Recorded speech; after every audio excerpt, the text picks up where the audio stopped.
Now King David was old and advanced in years, and although they covered him with clothes, he could not get warm. Therefore his servants said to him, "Let a young woman be sought for my lord the king, and let her wait on the king and be in his service.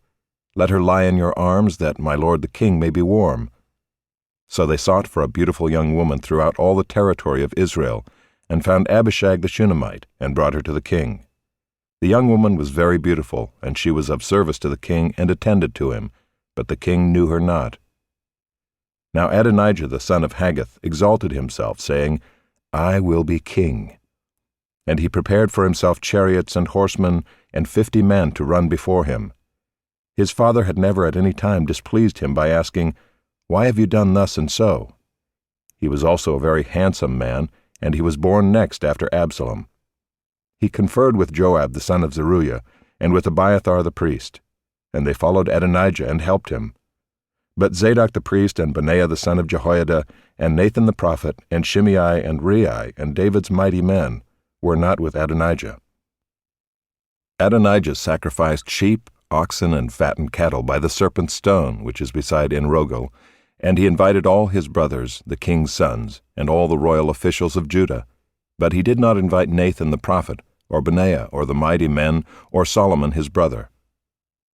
Then Nathan said to Bathsheba, the mother of Solomon, "Have you not heard that Adonijah the son of Haggith has become king, and David our Lord does not know it? Now therefore come, let me give you advice, that you may save your own life and the life of your son Solomon. Go in at once to King David, and say to him, 'Did you not, my lord the king, swear to your servant, saying, Solomon your son shall reign after me, and he shall sit on my throne? Why then is Adonijah king? Then while you are still speaking with the king, I also will come in after you and confirm your words.'" So Bathsheba went to the king in his chamber. Now the king was very old, and Abishag the Shunammite was attending to the king. Bathsheba bowed and paid homage to the king, and the king said, "What do you desire?" She said to him, "My lord, you swore to your servant by the Lord your God, saying, Solomon your son shall reign after me, and he shall sit on my throne. And now, behold, Adonijah is king, although you, my lord the king, do not know it. He has sacrificed oxen, fattened cattle, and sheep in abundance, and has invited all the sons of the king, Abiathar the priest, and Joab the commander of the army, but Solomon your servant he has not invited. And now, my lord the king, the eyes of all Israel are on you, to tell them who shall sit on the throne of my lord the king after him. Otherwise it will come to pass, when my lord the king sleeps with his fathers, that I and my son Solomon will be counted offenders." While she was still speaking with the king, Nathan the prophet came in, and they told the king, "Here is Nathan the prophet." And when he came in before the king, he bowed before the king with his face to the ground. And Nathan said, "My lord the king, have you said, Adonijah shall reign after me, and he shall sit on my throne? For he has gone down this day and has sacrificed oxen, fattened cattle, and sheep in abundance, and has invited all the king's sons, the commanders of the army, and Abiathar the priest. And behold, they are eating and drinking before him, and saying, Long live King Adonijah. But me, your servant, and Zadok the priest, and Benaiah the son of Jehoiada, and your servant Solomon he has not invited. Has this thing been brought about by my lord the king, and you have not told your servants who should sit on the throne of my lord the king after him?" Then King David answered, "Call Bathsheba to me." So she came into the king's presence and stood before the king. And the king swore, saying, "As the Lord lives, who has redeemed my soul out of every adversity, as I swore to you by the Lord, the God of Israel, saying, Solomon your son shall reign after me, and he shall sit on my throne in my place, even so will I do this day." Then Bathsheba bowed with her face to the ground and paid homage to the king, and said, "May my lord King David live forever." King David said, "Call to me Zadok the priest, Nathan the prophet, and Benaiah the son of Jehoiada." So they came before the king, and the king said to them, "Take with you the servants of your lord, and have Solomon my son ride on my own mule, and bring him down to Gihon. And let Zadok the priest and Nathan the prophet there anoint him king over Israel. Then blow the trumpet and say, Long live King Solomon. You shall then come up after him, and he shall come and sit on my throne, for he shall be king in my place. and I have appointed him to be ruler over Israel and over Judah." And Benaiah the son of Jehoiada answered the king, "Amen. May the Lord, the God of my lord the king, say so. As the Lord has been with my lord the king, even so may he be with Solomon, and make his throne greater than the throne of my lord King David." So Zadok the priest, Nathan the prophet, and Benaiah the son of Jehoiada, and the Kerethites and the Pelethites went down and had Solomon ride on King David's mule, and brought him to Gihon. There Zadok the priest took the horn of oil from the tent and anointed Solomon. Then they blew the trumpet, and all the people said, "Long live King Solomon!" And all the people went up after him, playing on pipes and rejoicing with great joy, so that the earth was split by their noise. Adonijah and all the guests who were with him heard it as they finished feasting. And when Joab heard the sound of the trumpet, he said, "What does this uproar in the city mean?" While he was still speaking, behold, Jonathan the son of Abiathar the priest came. And Adonijah said, "Come in, for you are a worthy man, and bring good news." Jonathan answered Adonijah, "No, for our lord King David has made Solomon king, and the king has sent with him Zadok the priest, Nathan the prophet, and Benaiah the son of Jehoiada, and the Kerethites and the Pelethites. And they had him ride on the king's mule. And Zadok the priest and Nathan the prophet have anointed him king at Gihon, and they have gone up from there rejoicing, so that the city is in an uproar. This is the noise that you have heard. Solomon sits on the royal throne. Moreover, the king's servants came to congratulate our lord King David, saying, May your God make the name of Solomon more famous than yours, and make his throne greater than your throne. And the king bowed himself on the bed. And the king also said, Blessed be the Lord, the God of Israel, who has granted someone to sit on my throne this day, my own eyes seeing it.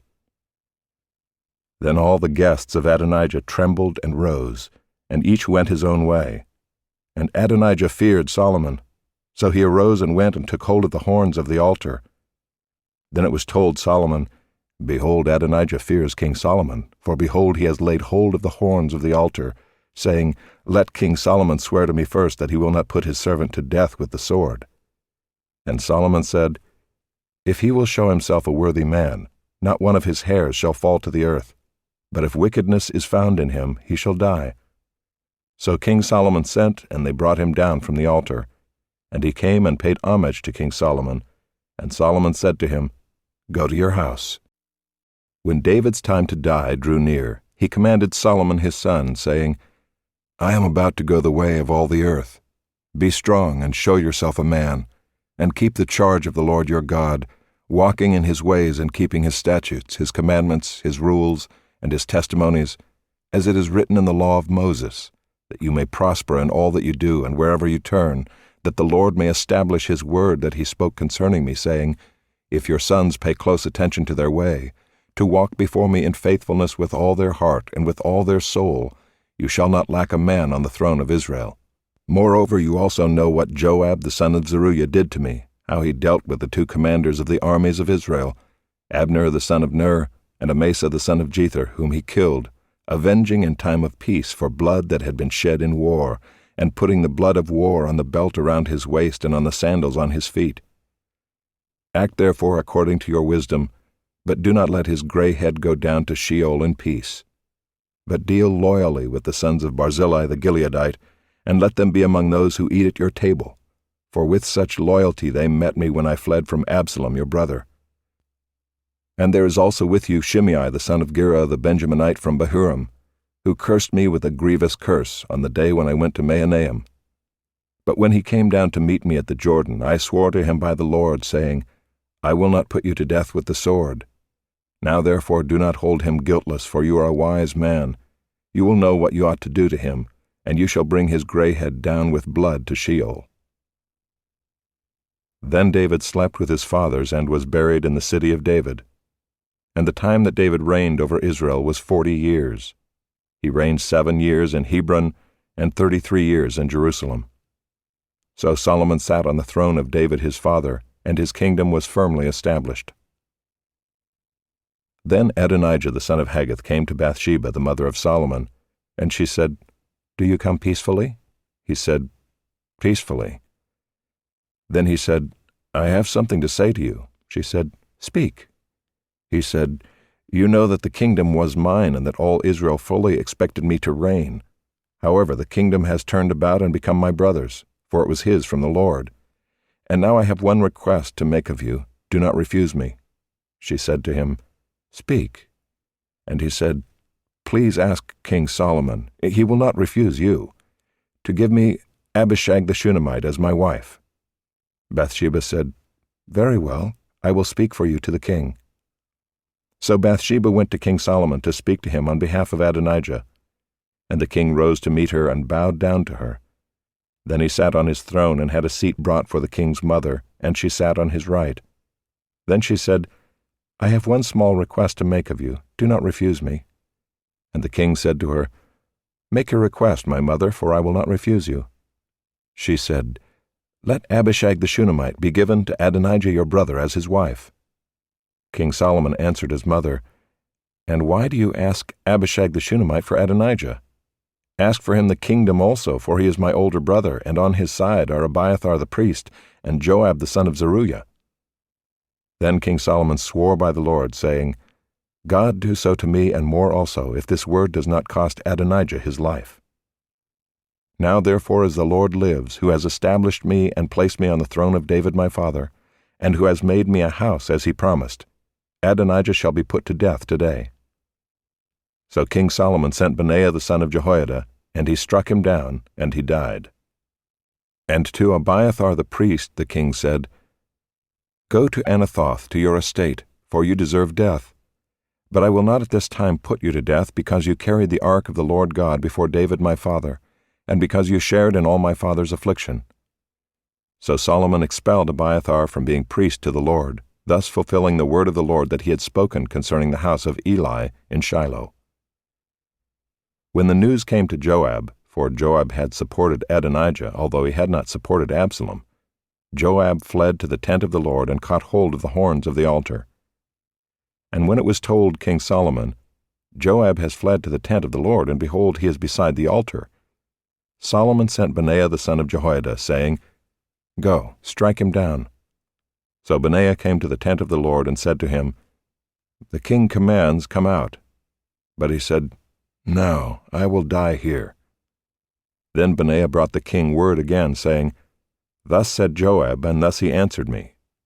The king replied to him, "Do as he has said, strike him down, and bury him, and thus take away from me and from my father's house the guilt for the blood that Joab shed without cause. The Lord will bring back his bloody deeds on his own head, because without the knowledge of my father David, he attacked and killed with the sword 2 men more righteous and better than himself, Abner the son of Ner, commander of the army of Israel, and Amasa the son of Jether, commander of the army of Judah.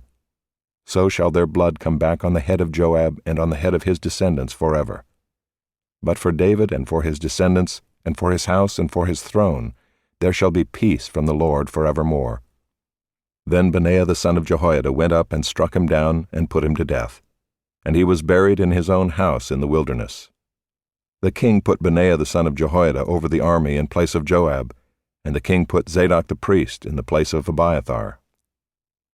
Then the king sent and summoned Shimei and said to him, "Build yourself a house in Jerusalem and dwell there, and do not go out from there to any place whatever. For on the day you go out and cross the brook Kidron, know for certain that you shall die. Your blood shall be on your own head." And Shimei said to the king, "What you say is good. As my lord the king has said, so will your servant do." So Shimei lived in Jerusalem many days. But it happened at the end of 3 years that 2 of Shimei's servants ran away to Achish, son of Maacah, king of Gath. And when it was told Shimei, "Behold, your servants are in Gath," Shimei arose and saddled a donkey and went to Gath to Achish to seek his servants. Shimei went and brought his servants from Gath. And when Solomon was told that Shimei had gone from Jerusalem to Gath and returned, the king sent and summoned Shimei and said to him, "Did I not make you swear by the Lord, and solemnly warn you, saying, Know for certain that on the day you go out and go to any place whatever, you shall die? And you said to me, What you say is good, I will obey. Why then have you not kept your oath to the Lord and the commandment with which I commanded you?" The king also said to Shimei, "You know in your own heart all the harm that you did to David my father. So the Lord will bring back your harm on your own head. But King Solomon shall be blessed, and the throne of David shall be established before the Lord forever." Then the king commanded Benaiah the son of Jehoiada, and he went out and struck him down, and he died. So the kingdom was established in the hand of Solomon. Solomon made a marriage alliance with Pharaoh, king of Egypt. He took Pharaoh's daughter and brought her into the city of David until he had finished building his own house and the house of the Lord and the wall around Jerusalem. The people were sacrificing at the high places, however, because no house had yet been built for the name of the Lord. Solomon loved the Lord, walking in the statutes of David his father. Only he sacrificed and made offerings at the high places. And the king went to Gibeon to sacrifice there, for that was the great high place. Solomon used to offer 1,000 burnt offerings on that altar. At Gibeon the Lord appeared to Solomon in a dream by night, and God said, "Ask what I shall give you." And Solomon said, "You have shown great and steadfast love to your servant David my father, because he walked before you in faithfulness, in righteousness, and in uprightness of heart toward you. And you have kept for him this great and steadfast love, and have given him a son to sit on his throne this day. And now, O Lord my God, you have made your servant king in place of David my father, although I am but a little child. I do not know how to go out or come in. And your servant is in the midst of your people whom you have chosen, a great people, too many to be numbered or counted for multitude. Give your servant, therefore, an understanding mind to govern your people, that I may discern between good and evil. For who is able to govern this your great people?" It pleased the Lord that Solomon had asked this. And God said to him, "Because you have asked this, and have not asked for yourself long life or riches or the life of your enemies, but have asked for yourself understanding to discern what is right, behold, I now do according to your word. Behold, I give you a wise and discerning mind, so that none like you has been before you, and none like you shall arise after you. I give you also what you have not asked, both riches and honor, so that no other king shall compare with you all your days. And if you will walk in my ways, keeping my statutes and my commandments as your father David walked, then I will lengthen your days." And Solomon awoke, and behold, it was a dream. Then he came to Jerusalem and stood before the ark of the covenant of the Lord, and offered up burnt offerings and peace offerings, and made a feast for all his servants. Then 2 prostitutes came to the king and stood before him. The one woman said, "O my lord, this woman and I live in the same house, and I gave birth to a child while she was in the house. Then on the 3rd day after I gave birth, this woman also gave birth, and we were alone. There was no one else with us in the house, only we 2 were in the house. And this woman's son died in the night because she lay on him. And she arose at midnight and took my son from beside me while your servant slept, and laid him at her breast, and laid her dead son at my breast. When I rose in the morning to nurse my child, behold, he was dead. But when I looked at him closely in the morning, behold, he was not the child that I had borne." But the other woman said, "No, the living child is mine, and the dead child is yours." The first said, "No, the dead child is yours, and the living child is mine." Thus they spoke before the king. Then the king said, "The one says, 'This is my son that is alive, and your son is dead.' And the other says, 'No, but your son is dead, and my son is the living one.'" And the king said, "Bring me a sword." So a sword was brought before the king. And the king said, "Divide the living child in 2, and give half to the one and half to the other." Then the woman whose son was alive said to the king, because her heart yearned for her son, "O my lord, give her the living child, and by no means put him to death."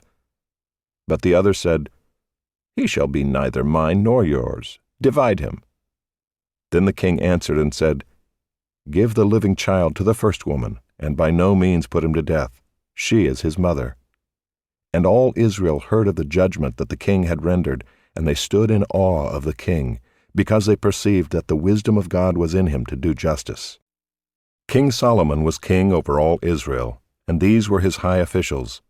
Azariah the son of Zadok was the priest. Elihoreph and Ahijah the sons of Shisha were secretaries.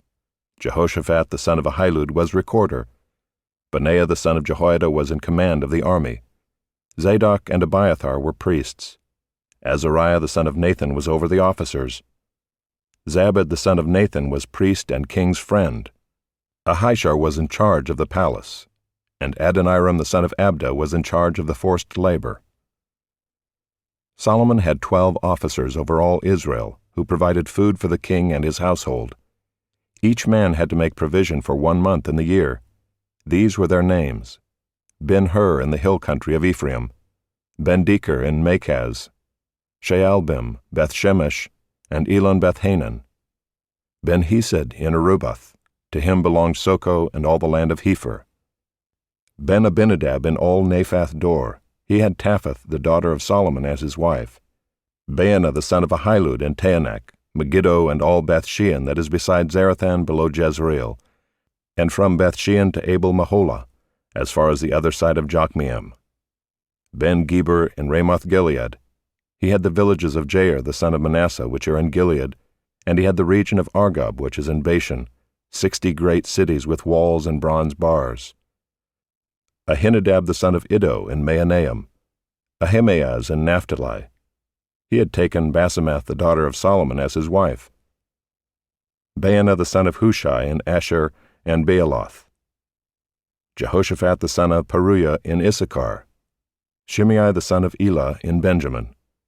Geber the son of Uri in the land of Gilead, the country of Sihon king of the Amorites and of Og king of Bashan.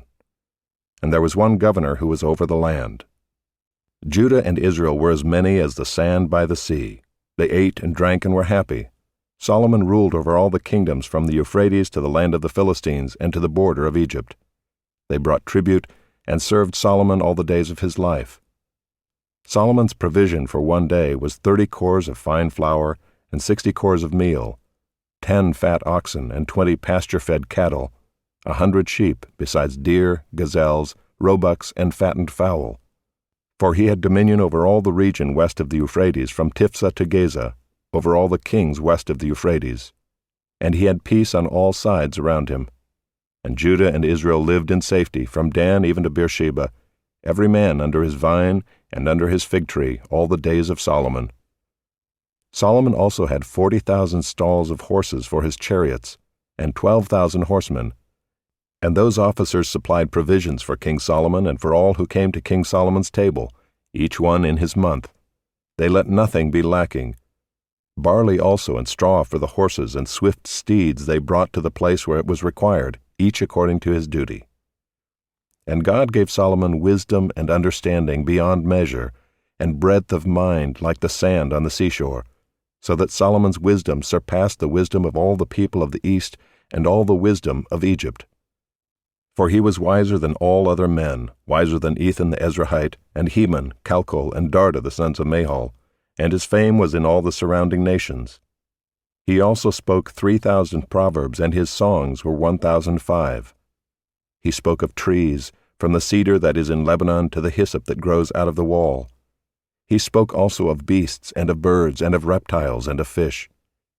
And people of all nations came to hear the wisdom of Solomon, and from all the kings of the earth who had heard of his wisdom. Now Hiram king of Tyre sent his servants to Solomon when he heard that they had anointed him king in place of his father, for Hiram always loved David. And Solomon sent word to Hiram, "You know that David my father could not build a house for the name of the Lord his God because of the warfare with which his enemies surrounded him, until the Lord put them under the soles of his feet. But now the Lord my God has given me rest on every side. There is neither adversary nor misfortune. And so I intend to build a house for the name of the Lord my God, as the Lord said to David my father, Your son, whom I will set on your throne in your place, shall build the house for my name. Now therefore command that cedars of Lebanon be cut for me, and my servants will join your servants, and I will pay you for your servants such wages as you set, for you know that there is no one among us who knows how to cut timber like the Sidonians." As soon as Hiram heard the words of Solomon, he rejoiced greatly and said, "Blessed be the Lord this day, who has given to David a wise son to be over this great people." And Hiram sent to Solomon, saying, "I have heard the message that you have sent to me. I am ready to do all you desire in the matter of cedar and cypress timber. My servant shall bring it down to the sea from Lebanon, and I will make it into rafts to go by sea to the place you direct. And I will have them broken up there, and you shall receive it. and you shall meet my wishes by providing food for my household." So Hiram supplied Solomon with all the timber of cedar and cypress that he desired, while Solomon gave Hiram 20,000 cores of wheat as food for his household, and 20,000 cores of beaten oil. Solomon gave this to Hiram year by year, and the Lord gave Solomon wisdom as he promised him. And there was peace between Hiram and Solomon, and the two of them made a treaty. King Solomon drafted forced labor out of all Israel, and the draft numbered 30,000 men. And he sent them to Lebanon, 10,000 a month in shifts. They would be a month in Lebanon and 2 months at home. Adoniram was in charge of the draft. Solomon also had 70,000 burden-bearers and 80,000 stone-cutters in the hill country, besides Solomon's 3,300 chief officers who were over the work, who had charge of the people who carried on the work. At the king's command, they quarried out great, costly stones in order to lay the foundation of the house with dressed stones. So Solomon's builders and Hiram's builders and the men of Gebal did the cutting and prepared the timber and the stone to build the house. In the 480th year after the people of Israel came out of the land of Egypt, in the 4th year of Solomon's reign over Israel, in the month of Ziv, which is the 2nd month, he began to build the house of the Lord. The house that King Solomon built for the Lord was 60 cubits long, 20 cubits wide, and 30 cubits high. The vestibule in front of the nave of the house was 20 cubits long, equal to the width of the house, and 10 cubits deep in front of the house. And he made for the house windows with recessed frames. He also built a structure against the wall of the house, running around the walls of the house, both the nave and the inner sanctuary. And he made side chambers all around. The lowest story was 5 cubits broad, the middle one was 6 cubits broad, and the third was 7 cubits broad. For around the outside of the house he made offsets on the wall in order that the supporting beams should not be inserted into the walls of the house. When the house was built, it was with stone prepared at the quarry, so that neither hammer nor axe nor any tool of iron was heard in the house while it was being built. The entrance for the lowest story was on the south side of the house, and one went up by stairs to the middle story, and from the middle story to the third. So he built the house and finished it, and he made the ceiling of the house of beams and planks of cedar. He built the structure against the whole house, 5 cubits high, and it was joined to the house with timbers of cedar. Now the word of the Lord came to Solomon, "Concerning this house that you are building, if you will walk in my statutes and obey my rules and keep all my commandments and walk in them, then I will establish my word with you, which I spoke to David your father. And I will dwell among the children of Israel and will not forsake my people Israel." So Solomon built the house and finished it. He lined the walls of the house on the inside with boards of cedar. From the floor of the house to the walls of the ceiling, he covered them on the inside with wood, and he covered the floor of the house with boards of cypress. He built 20 cubits of the rear of the house with boards of cedar from the floor to the walls, and he built this within as an inner sanctuary, as the most holy place.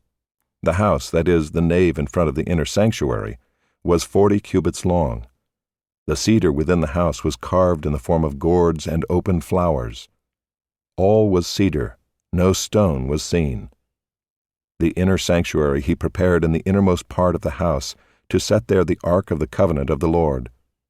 The inner sanctuary was 20 cubits long, 20 cubits wide, and 20 cubits high, and he overlaid it with pure gold. He also overlaid an altar of cedar. And Solomon overlaid the inside of the house with pure gold, and he drew chains of gold across in front of the inner sanctuary, and overlaid it with gold. And he overlaid the whole house with gold, until all the house was finished. Also the whole altar that belonged to the inner sanctuary he overlaid with gold. In the inner sanctuary he made 2 cherubim of olive wood, each 10 cubits high. 5 cubits was the length of one wing of the cherub, and 5 cubits the length of the other wing of the cherub. It was 10 cubits from the tip of one wing to the tip of the other. The other cherub also measured 10 cubits. Both cherubim had the same measure and the same form. The height of one cherub was 10 cubits, and so was that of the other cherub. He put the cherubim in the innermost part of the house, and the wings of the cherubim were spread out so that a wing of one touched the one wall, and a wing of the other cherub touched the other wall. Their other wings touched each other in the middle of the house. and he overlaid the cherubim with gold. Around all the walls of the house he carved engraved figures of cherubim and palm trees and open flowers in the inner and outer rooms. The floor of the house he overlaid with gold in the inner and outer rooms. For the entrance to the inner sanctuary he made doors of olive wood. The lintel and the doorposts were 5-sided. He covered the 2 doors of olive wood with carvings of cherubim, palm trees, and open flowers. He overlaid them with gold and spread gold on the cherubim and on the palm trees. So also he made for the entrance to the nave doorposts of olive wood in the form of a square, and 2 doors of cypress wood. The 2 leaves of the one door were folding, and the 2 leaves of the other door were folding. On them he carved cherubim and palm trees and open flowers, and he overlaid them with gold evenly applied on the carved work. He built the inner court with 3 courses of cut stone and 1 course of cedar beams. In the 4th year the foundation of the house of the Lord was laid in the month of Ziv, and in the 11th year, in the month of Bul, which is the 8th month, the house was finished in all its parts, and according to all its specifications. He was 7 years in building it. Solomon was building his own house 13 years, and he finished his entire house. He built the house of the forest of Lebanon. Its length was 100 cubits, and its breadth 50 cubits, and its height 30 cubits, and it was built on 4 rows of cedar pillars, with cedar beams on the pillars. And it was covered with cedar above the chambers that were on the 45 pillars, 15 in each row.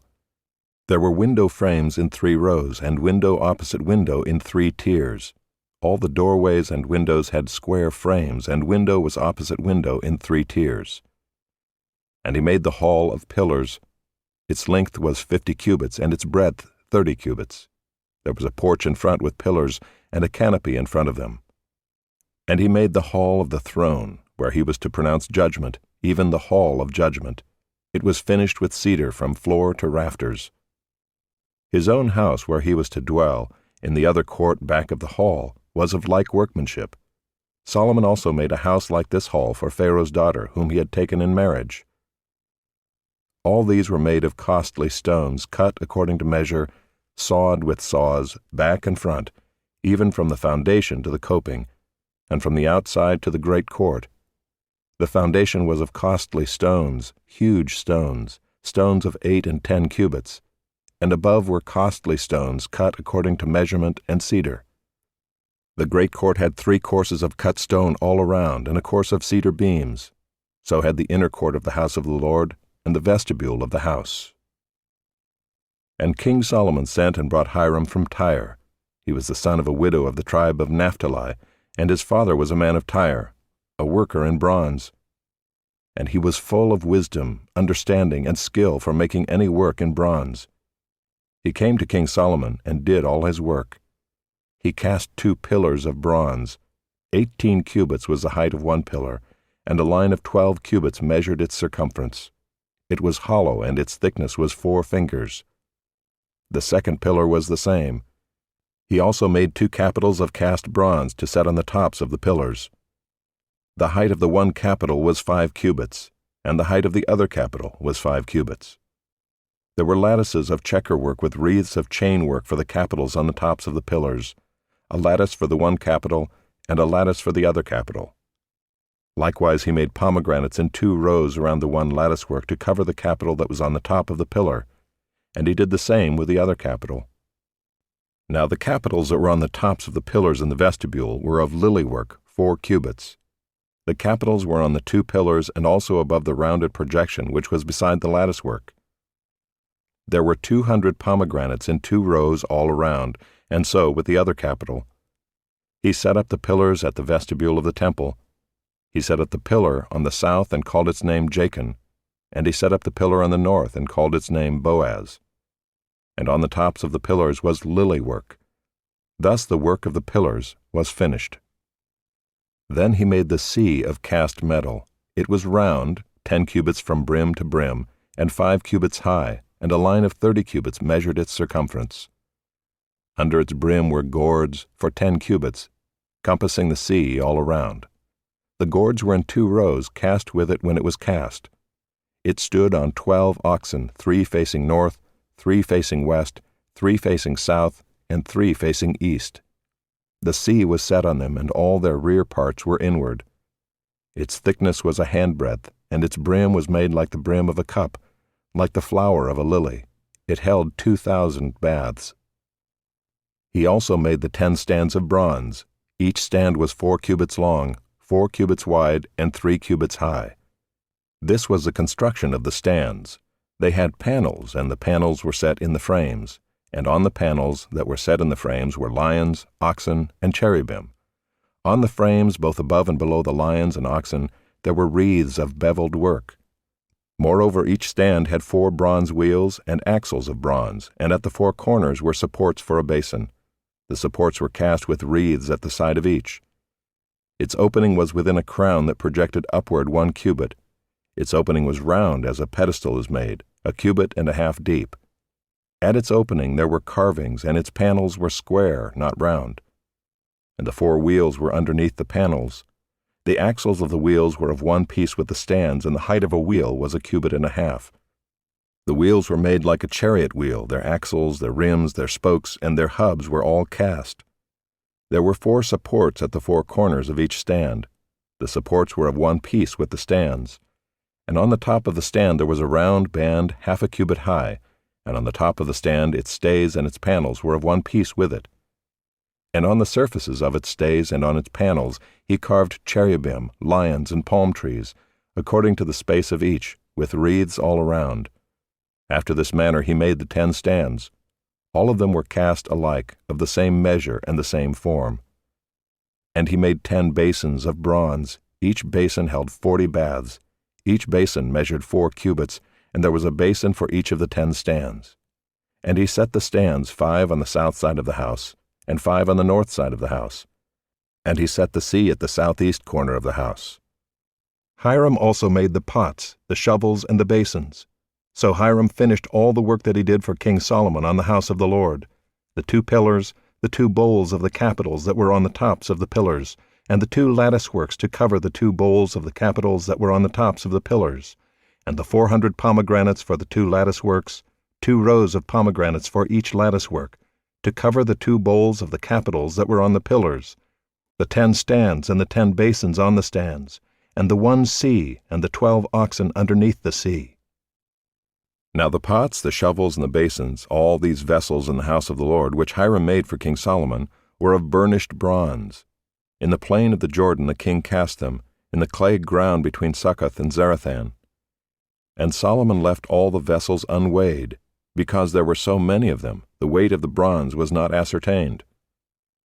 So Solomon made all the vessels that were in the house of the Lord, the golden altar, the golden table for the bread of the presence, the lampstands of pure gold, 5 on the south side and 5 on the north, before the inner sanctuary, the flowers, the lamps, and the tongs of gold, the cups, snuffers, basins, dishes for incense, and fire pans of pure gold, and the sockets of gold for the doors of the innermost part of the house, the most holy place, and for the doors of the nave of the temple. Thus all the work that King Solomon did on the house of the Lord was finished. And Solomon brought in the things that David his father had dedicated, the silver, the gold, and the vessels, and stored them in the treasuries of the house of the Lord.